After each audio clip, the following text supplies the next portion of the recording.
Leviathan and Behemoth, what the Bible really says. Let's talk about two of the strangest, most terrifying creatures ever described in ancient writing. Not from a fantasy novel, not from a video game, from the Bible. Their names are Leviathan and Behemoth.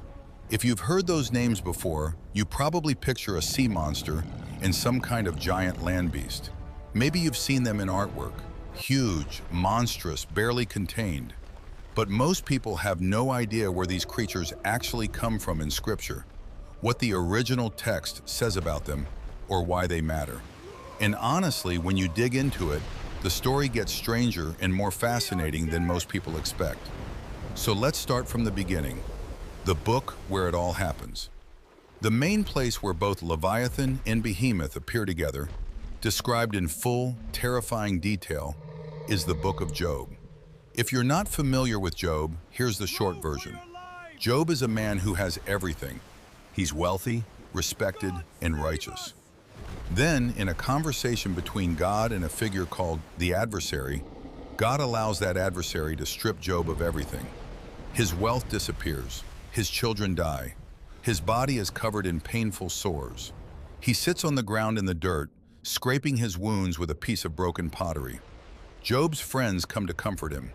But after a week of silence, Job opens his mouth and starts asking hard questions. Why did this happen? What did he do wrong? Is God just? Is there any order to the universe at all? His friends try to answer him. They tell him he must have sinned. They tell him God doesn't punish the innocent. They give long speeches full of confident theology. And Job keeps pushing back, keeps demanding that God answer him directly. Eventually, God does answer, but not in the way Job, or the reader, expects. God doesn't explain suffering. God doesn't give Job a reason for what happened. Instead, God speaks from a whirlwind, a dark, spinning column of wind and noise. And what comes out of that whirlwind is a series of questions aimed directly back at Job. Where were you when I laid the foundations of the earth? Have you entered into the springs of the sea? Can you bind the Pleiades or loosen the belt of Orion? Question after question, each one pointing to the vastness and mystery of creation, each one making Job smaller and smaller by comparison. And then, right at the peak of this speech, God describes two specific creatures, two beings that seem to exist as proof of something, proof of power, proof of mystery, proof that there are things in this world that Job, and by extension, all of us, simply cannot control, cannot understand, and cannot tame. Those two creatures are Behemoth and Leviathan. Behemoth, the creature of the land. God introduces Behemoth first. The text is in Job chapter 40, starting around verse 15. Behold now Behemoth, which I made along with you. That phrase is important. Along with you. God is telling Job that this creature shares the same world, was made in the same act of creation, breathes the same air. It's not from some other dimension, it's here, it's real, and yet it is utterly beyond Job's power. The description that follows is one of the most detailed animal descriptions in all of ancient scripture. Behemoth eats grass like an ox. Its strength is in its hips, and its power is in the muscles of its belly. Its tail moves like a cedar tree, stiff, massive. The sinews of its thighs are knit together. Its bones are like tubes of bronze. Its limbs are like bars of iron. It lies under lotus plants, in the cover of reeds and marsh. The willows of the brook surround it.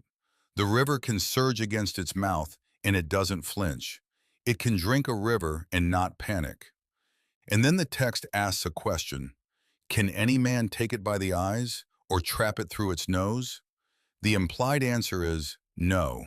This creature cannot be caught, cannot be tamed, cannot be hunted successfully. Now here's where people start to argue. For a long time, and even today in many religious circles, people believe Behemoth was a literal, living animal. Some pointed to the elephant, some pointed to the rhinoceros, but the most popular modern identification, especially since the 19th century, has been the hippopotamus. Look at the details.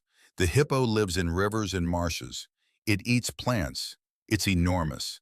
It's almost impossible to kill with primitive weapons. Ancient Egyptians both revered and feared it. It would absolutely have been known to the ancient Israelites. And the description of a creature that lives near water is nearly impossible to harm and cannot be trapped. That lines up with the hippo pretty well. But wait, what about the tail like a cedar tree? Hippos do not have impressive tails. Their tails are small, thin, almost comic. A cedar tree is one of the largest, most massive trees in the ancient Near East. So some people say, that doesn't fit. That description alone rules out the hippo. This is where things get interesting. Some scholars argue the cedar tail is poetic exaggeration. The text isn't always literal. The author is emphasizing power, not giving a zoological report. Others argue the whole point is that Behemoth is a mythological creature that represents something bigger than any single animal. There's a tradition in ancient Jewish literature, outside the Bible, in texts like 2nd Esdras and 1st Enoch, that describes Behemoth and Leviathan as primordial beings, creatures made on the 5th or 6th day of creation, placed in specific parts of the world to wait. In some of these traditions, Behemoth rules the land and Leviathan rules the sea, and at the end of days, they will do battle with each other, and the righteous will feast on their flesh. That's a wild image, but it tells you something about how ancient people thought about these creatures. They weren't just big animals. They were cosmic forces, boundary markers, things that define the edges of the known world. So Behemoth sits on one side of that boundary, the land, the mud, the reeds, vast, untouchable, unfazed by flood or blade. And then there is Leviathan. Leviathan, the chaos of the deep. If Behemoth is impressive, Leviathan is terrifying. God's description of Leviathan begins in Job chapter 41, and it goes on for over 30 verses. It is the longest description of a single creature in the entire Bible. Nothing else comes close. God begins with a series of challenges. Can you draw out Leviathan with a fishhook? Can you press down its tongue with a cord? Can you put a rope through its nose? Can you put a hook through its jaw? Will it beg you for mercy? Will it speak gently to you? Will it make a covenant with you and become your servant forever? Can you play with it like a bird? Can you put it on a leash for your daughters? The answers are all no. Obviously no. Violently, cosmically, no. And then the description begins in full. Nobody dares to stir it up. Who then can stand before it? Who has given anything to God first and expects to be repaid? Everything under heaven belongs to God. Then it gets specific. Leviathan's limbs are powerful. Its back has rows of shields, sealed together so tightly that no air can pass between them. Each shield is joined to the next. They cling together and cannot be separated. Its sneezes flash with light. Its eyes are like the eyelids of the dawn, glowing, burning. Flames pour from its mouth, sparks fly out. Smoke pours from its nostrils like a boiling pot. Its breath sets coals ablaze. Strength lives in its neck. Sorrow dances before it, meaning despair goes ahead of it wherever it moves. The folds of its flesh are hard and firm. They cannot be moved. Its heart is hard as stone, hard as a lower millstone. When it rises up, the mighty are afraid. When it thrashes, the waves fall back. The sword does not hold fast against it. The spear, the dart, the javelin, all useless. Iron is straw to it. Bronze is rotten wood. Arrows do not make it flee. Sling stones are turned into stubble. Clubs are like straw. It laughs at the rattling of a javelin. Its underside is like sharp pieces of broken pottery. It moves through the mud and leaves a trail like a threshing sledge. It makes the deep sea churn like a pot of boiling water. It leaves a white, foaming wake behind it. The deep looks white from its passing. Upon the earth there is nothing like it. It is made without fear. And then finally this, it is king over all the children of pride. That last line, king over all the children of pride. That phrase has been argued over for thousands of years. What does it mean? Who are the children of pride? And what does it say about Leviathan that it rules over them? We'll come back to that. Where else does Leviathan appear? Here's what a lot of people don't realize. Leviathan isn't just in Job. It shows up in several other places in the Bible, and each appearance adds another layer to the mystery. In Psalm 74, the text looks back at the Exodus story and says that God broke the heads of Leviathan in the waters and gave it as food to the creatures of the desert. This is a victory image. God crushed the sea monster. Leviathan here is connected to Egypt, to chaos, to the forces that tried to keep Israel enslaved. In Psalm 104, there's a very different image. The psalmist is praising God for the creation of the world. The sea is described as vast and wide, full of creatures beyond number. And Leviathan, right there in the middle of this beautiful creation psalm, is described as something God formed to play in the sea, to sport in it, not a monster of destruction, but almost a toy, a creature made for God's own delight. That's a jarring shift.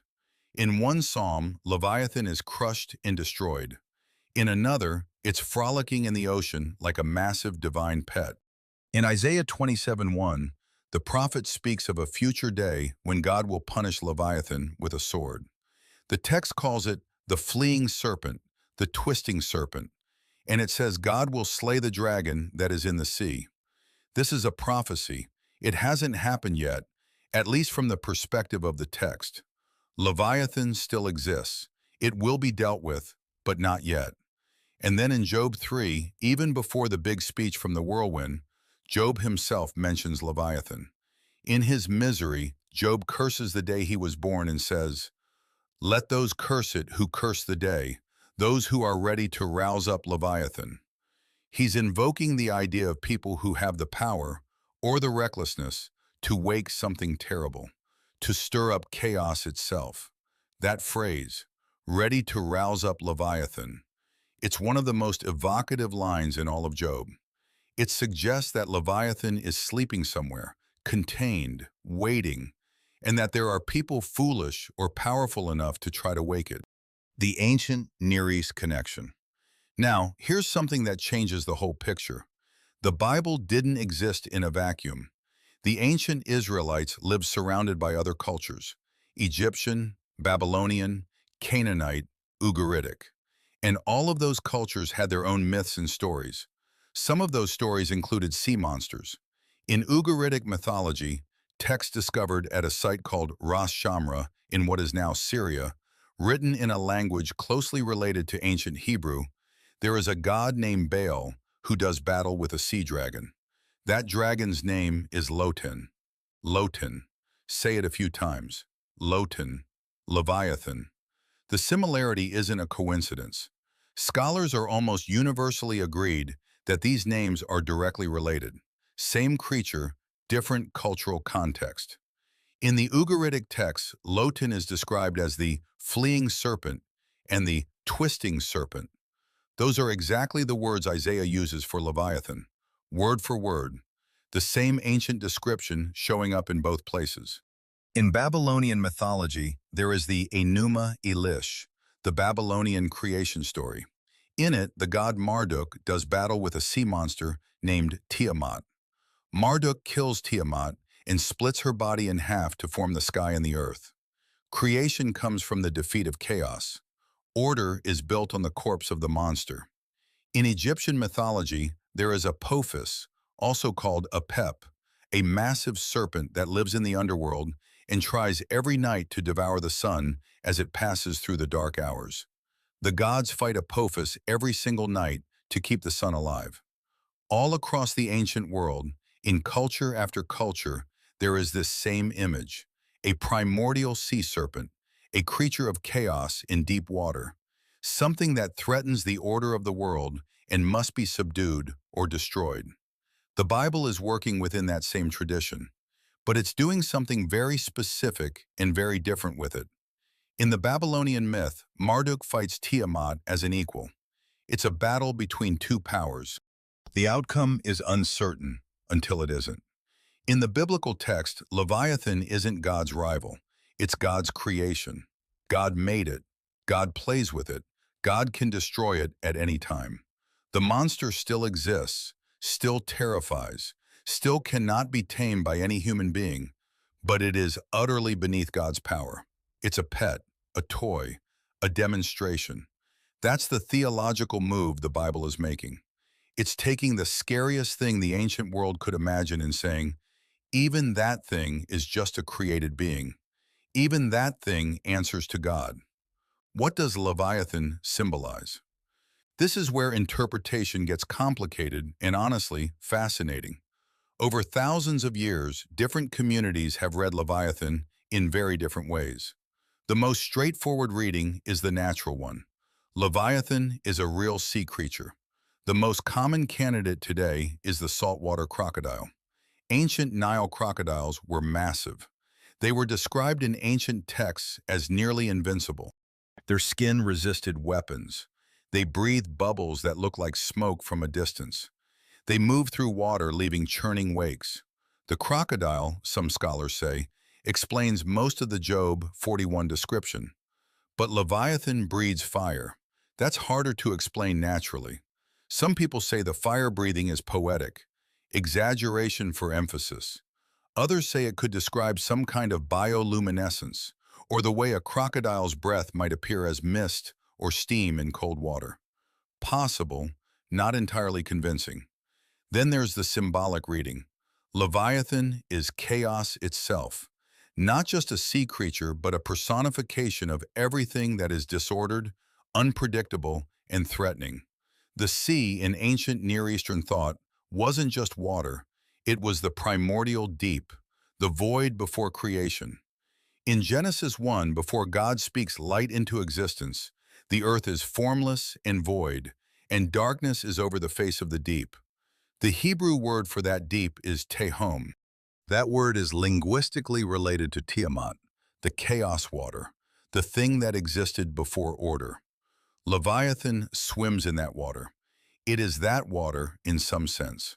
When the prophets speak of God defeating Leviathan, they're speaking about God imposing order on chaos. When Job is in the depths of his suffering, when everything in his life has become disordered and incomprehensible, it makes sense that Leviathan appears. Chaos has entered his life. The monster is near. And then there's the apocalyptic reading. In later Jewish tradition, Leviathan survives until the end of days. It still swims in the deep ocean, waiting. At the end of time, God will catch it on a hook. The very hook described in Job 41, the one nobody else can use. And Leviathan and Behemoth will fight and destroy each other. And the righteous will feast on their flesh at a great banquet. This image appears in texts like 2nd Baruch, 4th Ezra, and other Second Temple writings. It's a powerful image. The ultimate feast of victory. The chaos of the world, finally consumed. And then there is the demonic reading. This one goes further. In some traditions, both Jewish and Christian, Leviathan becomes associated not just with chaos, but with evil, with the adversarial force that opposes God. In the book of Revelation, the great red dragon with 7 heads, the ancient serpent who is the devil, some readers see Leviathan's shadow there. Thomas Hobbes, the 17th century philosopher, titled his famous book on government and power, Leviathan. He used the image of the sea monster to represent the powerful state, overwhelming, total, impossible for any individual to resist. The word itself had become a symbol for any massive, uncontrollable force. Leviathan grew beyond the Bible. It became an idea, a metaphor, a word for the kind of thing you cannot fight. Back to Job. Why does God show Job these creatures? This is the question that matters most for understanding the text. Job has been suffering. His friends have given him theology. They've told him God is just. They've told him suffering is punishment. They've told him he must have done something wrong. And Job has rejected all of that. He knows he's innocent. He demands an explanation. God speaks, and instead of explaining, God asks questions. Unanswerable questions. Questions about the cosmos, about creation, about things Job has never seen and cannot control. And then God says, look at Behemoth, look at Leviathan. Why? One interpretation is that God is putting Job in his place. You think you deserve answers? You can't even tame a river horse. You can't even look at the sea dragon without trembling. What makes you think the universe owes you an explanation? That reading has some truth to it. There is humility in the speech. Job is being reminded of his smallness. But there's another reading, a gentler one. God isn't crushing Job. God is expanding him. God is saying, the world is bigger than your suffering. The world is bigger than your theology. The world contains things you have never imagined, things as strange and vast and dangerous as Behemoth and Leviathan. And yet all of it, including your suffering, including you, is held in my hands. The creatures aren't just proof of power, they're proof of relationship. God knows these creatures.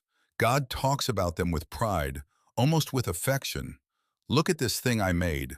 Look at how strong it is. Look at how it moves through the water. There's a tenderness in the description, buried under the awe. God made Behemoth.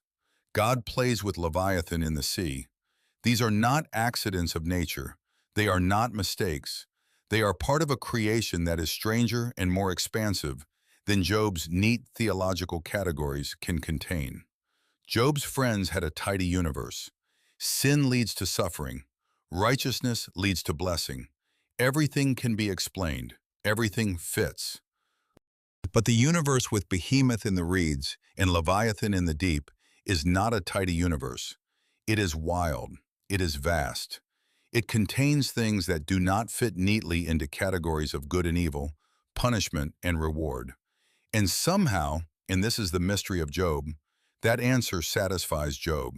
At the end of the book, after God speaks, Job doesn't have an explanation. He has an encounter. He says, I had heard of you by the hearing of the ear, but now my eye sees you. He repents, not of sin, but of his assumption that he had the right to demand that the universe make sense to him. And then God turns to Job's friends and says they have not spoken what is right about God. Job has. Job, the one who raged and demanded and accused, he spoke rightly. The friends with their tidy theology got it wrong. The serpent in Genesis, a hidden connection? Let's go back further, before Job, before the Psalms, before the prophets. In the very beginning of the Bible, in Genesis 3, there is a serpent. It's in the Garden of Eden. It talks to the woman, Eve. It asks a question.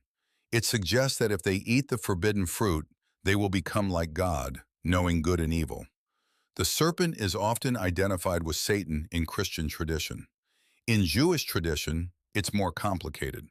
The serpent is a serpent, a created creature, not necessarily a cosmic adversary in the beginning of the text. But is there a connection to Leviathan? The text in Genesis calls the serpent the most crafty of all the wild animals. That word, crafty, in Hebrew is arum. Interesting because the word for naked, applied to Adam and Eve, is very similar. Arumim, the crafty serpent, the naked humans. There's a wordplay happening, but the serpent is a serpent. It crawls on its belly. It lives in the dust. And Leviathan is described in Isaiah as the fleeing serpent, the twisting serpent. In Christian interpretation, the thread connecting the Genesis serpent, the great dragon in Revelation, and Leviathan has been drawn explicitly many times. They become one and the same adversarial force, appearing in different forms at different points in the story of the world. In Revelation 12, a great red dragon with 7 heads sweeps stars from heaven and pursues the woman clothed with the sun. In Revelation 20, it's called the ancient serpent, the devil, Satan. The dragon imagery is unmistakably serpentine.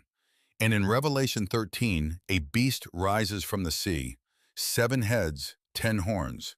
A beast that the whole world worships because nobody can fight it. Nobody can make war with it. Sound familiar? Nobody can fight Leviathan. The whole world trembles before it. Swords don't work. Spears don't work. It laughs at weapons. Whether you take these as literal prophecies or symbolic images, the connection is powerful. Leviathan is woven through the whole biblical story, from the chaos before creation to the battle at the end of time. Leviathan in the Psalms, both feared and playful. Let's sit with that image from Psalm 104 for a moment, because it really is remarkable. The psalmist is listing all the things God made and sustains: the mountains, the springs of water, the birds of the air, the trees, the moon and sun and seasons, the lions hunting at night, and then, almost casually, the sea. There is the sea, great and wide, which teems with creatures beyond number, living things both small and great. There go the ships, and Leviathan, which you formed to play in it. To play in it, the Hebrew word is sachak. It means to laugh, to sport, to play. It's a joyful word, this enormous, terrifying creature that makes Job 41 read like a horror story. In Psalm 104, it's playing. It was made to play. God formed it and put it in the sea like a toy. This is the Bible holding two things together at once. Leviathan is genuinely terrifying. No human can face it. Its power is incomprehensible to us. And at the same time, from God's perspective, it's a creature at play, a fish in a bowl, from a certain point of view. The contrast is intentional. It's showing us the difference in scale between human perception and divine perspective. What looks to us like a monster looks to God like something joyful and free. That should change the way we read the book of Job. When God points to Leviathan and says, "Can you catch it? Can you tame it? Can you even look at it?" God isn't just saying, "Look how big the monster is." God might also be saying, "Look how much joy I take in what you call a monster." The things that terrify you are not necessarily the things that terrify me. The things that seem like chaos to you are not necessarily chaos to me. The cultural memory of the deep. There's something almost archaeological about the Leviathan tradition, like a fossil embedded in the text. Ancient people were afraid of the sea. They were right to be afraid. The Mediterranean, the Red Sea, the ancient rivers, these were dangerous places. Ships sank, people drowned, crocodiles lurked. Unknown things moved in the depths. The sea was the unknown, and ancient people populated the unknown with what they feared most: sea serpents, dragons, monsters with scales and fire. When you read Job 41, you're reading a document that is at least 2,500 years old, possibly older, shaped by traditions that go back even further. And you're hearing the echo of human fear of the deep, the ancient primal fear that something is out there, in the dark water, that we cannot control. The Bible doesn't dismiss that fear. It doesn't say, "Don't be silly, there's nothing out there." It acknowledges the fear. It names the thing in the deep. It describes it in vivid, terrifying detail. And then it says, yes, that thing is real, and it belongs to God. That's actually a profound move. The monster is not denied. The chaos is not pretended away. The fear is not called irrational. But the monster is not the last word. The chaos has a boundary. The fear is not ultimate. This is one of the things that makes Leviathan more than mythology. Mythology uses monsters to explain what can't be understood. The Bible uses the monster to make a claim about who is in charge of what can't be understood. What about Behemoth specifically? We've talked mostly about Leviathan because Leviathan has the longer description and appears in more texts. But Behemoth deserves its own full moment. The name Behemoth is simply the Hebrew word behemoth. It's the plural of behemah, which means beast or animal. But this plural isn't meaning multiple animals. In Hebrew, this kind of plural is used to indicate greatness or intensity. It's the beast of beasts, the ultimate animal. Its description in Job 40 is fascinating for a specific reason. Unlike Leviathan, which is supernatural in many of its features, fire-breathing, weapons-proof, described in cosmically large terms, Behemoth is described in much more natural terms. It eats grass. It lives in the reeds. It's physically massive, but it's behaving like a large animal rather than a supernatural monster. And yet the text puts it alongside Leviathan as if they're equals. Two representatives of the extremes of creation. Two things that mark the edges of what God has made. Some ancient rabbinical sources say that Behemoth is the first of God's ways, the first of the land creatures, the greatest of them. And Leviathan is the first of the sea creatures. Together they encompass the created world, land and sea, the known wilderness and the dark water. In the Talmud, in Bava Batra, there's a passage that describes God making a male and female Leviathan and a male and female Behemoth. And then, because two of each would eventually destroy the world, God killed the females and salted them away for the feast at the end of days. This is the apocalyptic banquet tradition. Leviathan becomes food, Behemoth becomes food, chaos becomes nourishment, the ultimate reversal. It's a strange mythological way of saying, what threatens you now will feed you then. What seems undefeatable will become a blessing. Leviathan's final appearance, the end. In Isaiah 27, God speaks of that future day with specific military language. In that day, the Lord with his hard and great and strong sword will punish Leviathan, the fleeing serpent, Leviathan, the twisting serpent, and he will slay the dragon that is in the sea. Three descriptions: fleeing, twisting, dragon in the sea. This is the same Leviathan from Ugaritic mythology, the same one in Job, the same one in the Psalms. And here, a prophet from the 8th century BCE is saying, God hasn't destroyed it yet, but God will. This is future tense. It hasn't happened in Isaiah's time. It might not have happened in our time, depending on your theology, but the promise is there. The monster will be destroyed. The sword will find it. And in the meantime, it swims. It breathes fire. It moves through the deep and leaves a white wake. It laughs at weapons. It is king over all the children of pride. That last description haunts. Children of pride. In the ancient Near Eastern world, pride, in the sense of arrogant self-sufficiency, the refusal to acknowledge anything greater than yourself, was the root of all destruction. It was what brought down Pharaoh. It was what built the Tower of Babel. It was what made kings mad and empires collapse. And Leviathan rules over all of it. The beast from the deep is the king of human arrogance, the creature that represents chaos, that resists all human effort to control it. It is the ruler of pride. Maybe that's the deepest meaning of the image. When human beings try to make themselves the center of everything, when they try to tame the wild and explain the mysterious and control the uncontrollable, they are, in a sense, building themselves a kingdom. And that kingdom belongs to the sea monster. The antidote to Leviathan's kingdom is not more power. It's the posture Job finally arrives at. I had heard of you, but now my eye sees you. I am small, the world is vast. I cannot put a hook through Leviathan's jaw. That humility, the recognition of limits, the acknowledgement of mystery, is what Job's speech from the whirlwind is ultimately pushing toward. One more thing, the dragon in the Nile. There's one more appearance worth mentioning. In Ezekiel 29, God speaks against Pharaoh, king of Egypt. And here's how God describes him. Behold, I am against you, Pharaoh, king of Egypt, the great dragon that lies in the midst of his streams. Great dragon, lying in the rivers. This is Leviathan as empire, as oppressive political power, as the force that enslaved Israel, that drowned Hebrew babies, that held a people captive for generations.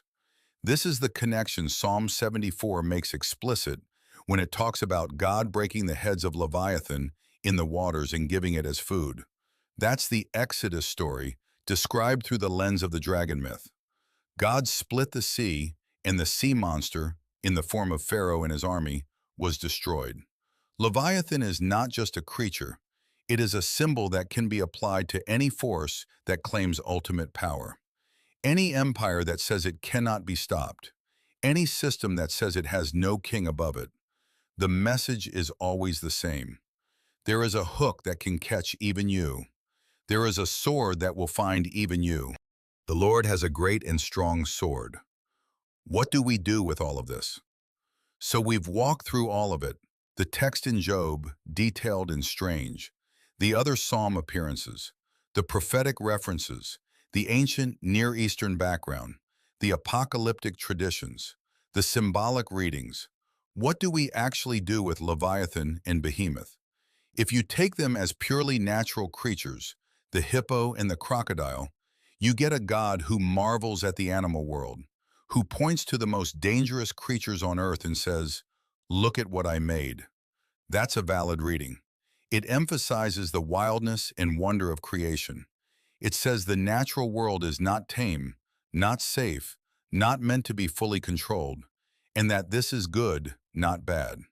If you take them as cosmic symbols, chaos in the primordial deep, you get a God who has conquered the forces of disorder and holds them in check, but hasn't yet fully eliminated them.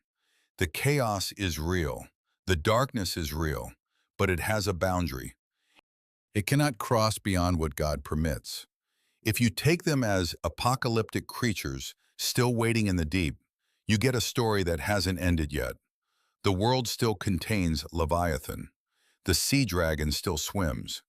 But a day is coming when the sword will find it, and the children of God will eat at a banquet that includes the defeat of everything that has ever terrified them. All three readings are in the text. All three are ancient. All three have been held by serious, thoughtful people for thousands of years. What's remarkable is that none of them require you to pretend the fear away. None of them say, the monster isn't real. None of them say, the chaos isn't dangerous. They all say the same basic thing. The monster is real. The chaos is real. The suffering is real. The deep is dark and vast and full of things we cannot control. And yet, there is a hook that can catch it. There is a voice that speaks from the whirlwind. There is a God who watches Leviathan play in the sea with something that looks, from a distance, almost like affection. Conclusion: the mystery remains.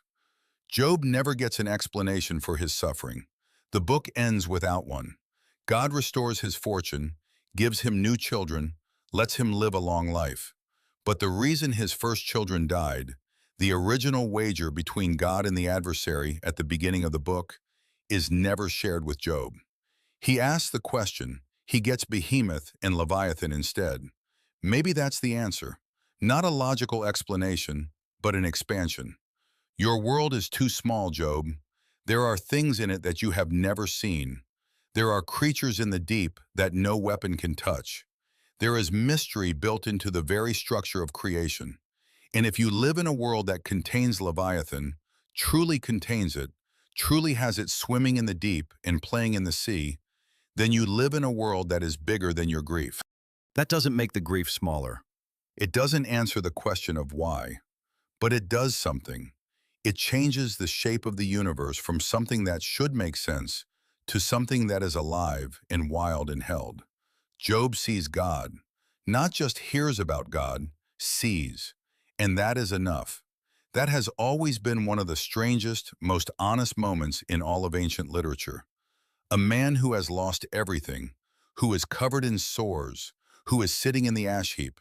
He gets no explanation. He gets a whirlwind. He gets Behemoth eating grass in the reeds.